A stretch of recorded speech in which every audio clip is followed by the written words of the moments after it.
Hello and welcome once again to the Hot Chocolates kitchen. Today I'm going to show you how to make a Swedish white chocolate cake, which is a super cake, and as you can see I've tried to get myself as organised as possible with all of the ingredients and my kitchen equipment. So if I can just talk you through what I've prepped in order to make this a bit quicker.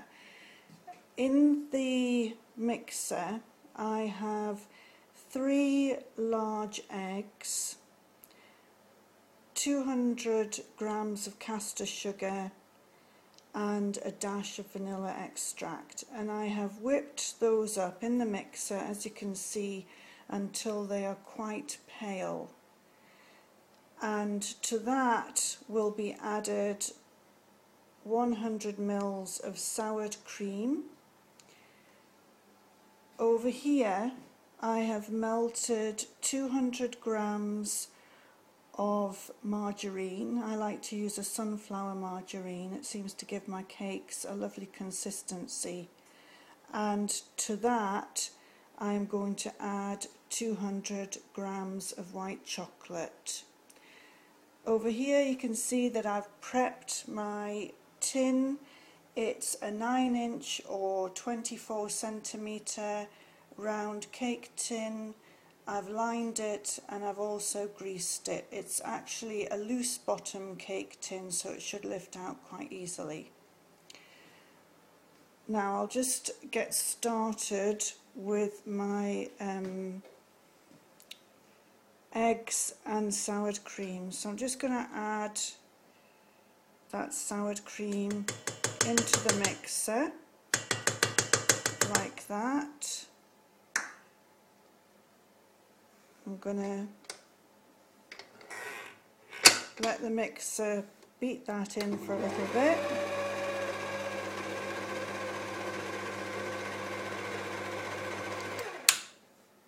There we go. Now I'm just going to turn the heat on again under my margarine, and I'm going to melt into this 200 grams of white chocolate buttons. Now these are the white chocolate that we sell on the website hotchocolates.biz, and they are very high quality white chocolate. What do I mean by that? Well, with all of the chocolate that we use and sell on the website, they all only have the cocoa butter in the chocolate. There are no added oils or fats, and what that does is it gives it a superior taste, without a doubt.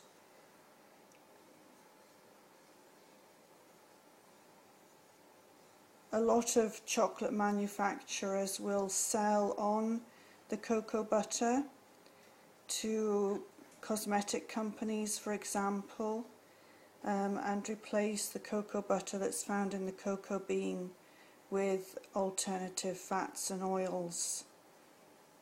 But as I say, I think that the cocoa butter is far superior. Just stirring this in, and once the chocolate has amalgamated with the margarine, that too is going to go into the mixer with the eggs.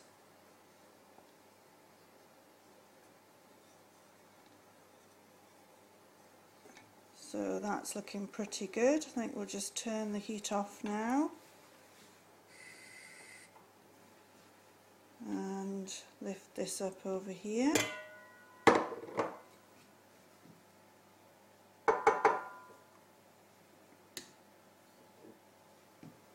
Right, just going to pour that in.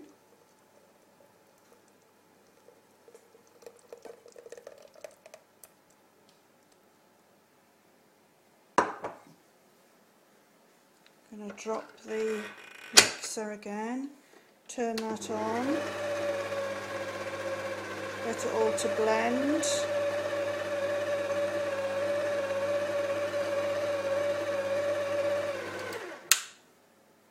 Right, that's looking absolutely fine. And to that, if we just move over here, I have measured and already sifted my flour and baking powder.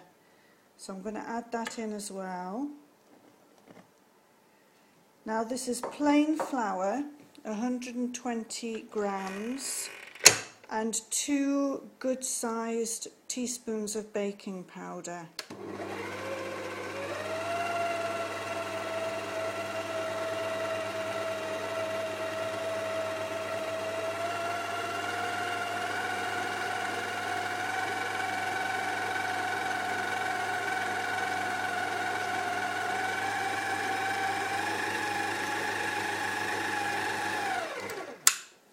Right, let's just have a look at this. I'm just going to scoop the sides to make sure everything is blending in nicely.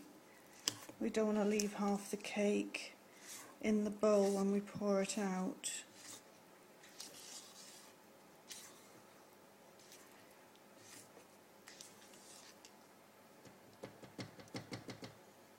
There we go. And the final ingredient for the cake I have over here, and that's 50 mils of advocaat. I'm just going to pour that in. Again, just give it a little bit of a mix.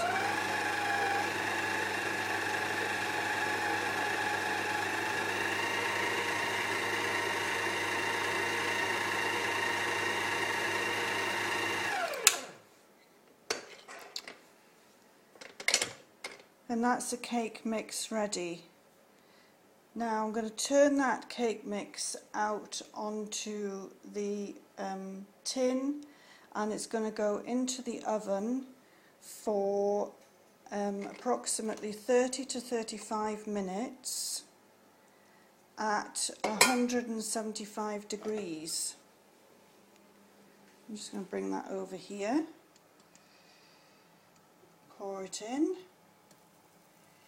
Now, as you can see, this is quite a runny cake mix, and that's partly due to the soured cream, which you wouldn't normally put into a cake, but I have to say it does give it a fantastic moist consistency, and also it's not sour, but it's not really sweet.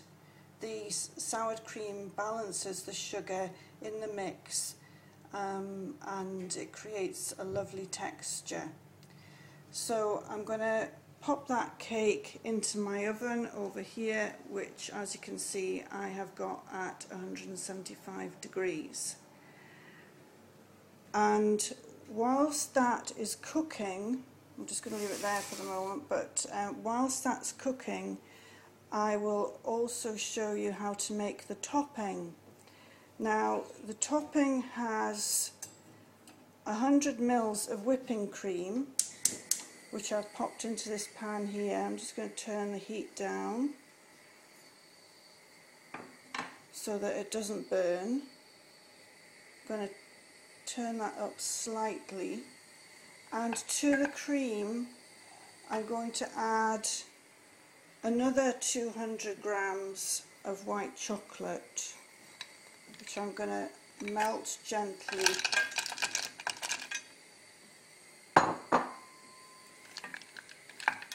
in with the cream.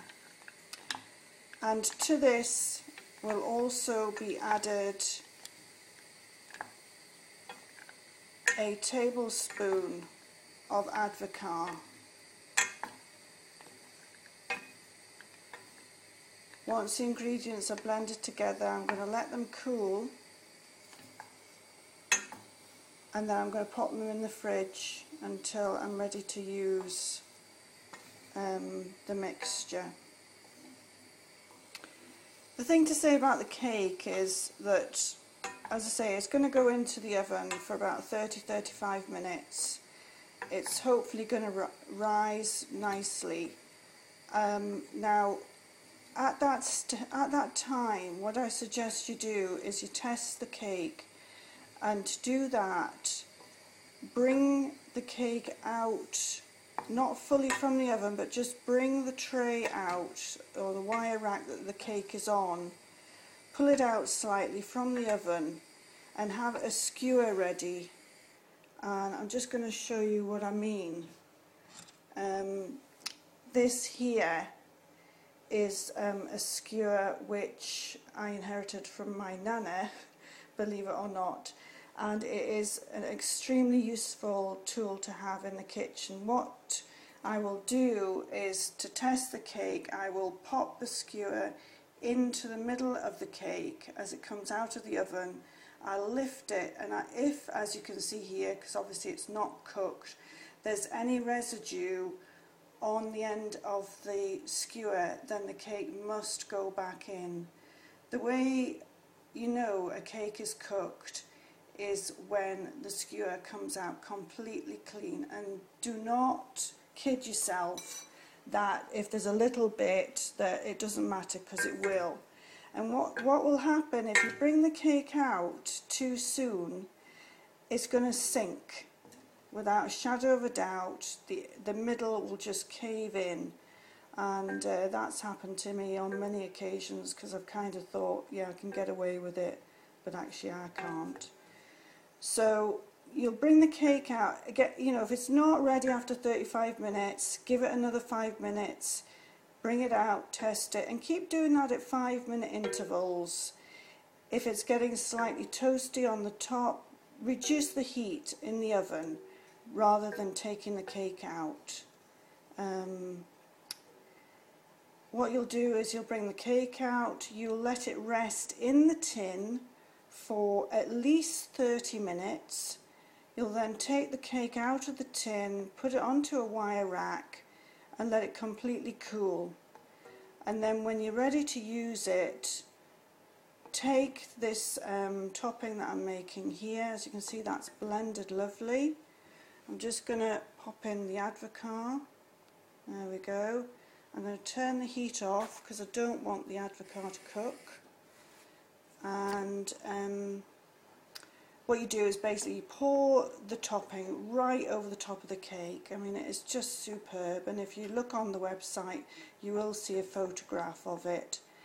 And then decorate it with fruit of your choice. I'm going to use strawberries today, but you can use anything at all, tinned fruit or fresh fruit, it's entirely up to you. Slice it and serve it either with a cup of tea or coffee or as a dessert, and people will be very, very happy. So there you go. I think my topping's ready. I'm going to pop that cake in the oven, and that is Swedish white chocolate cake from Hot Chocolates.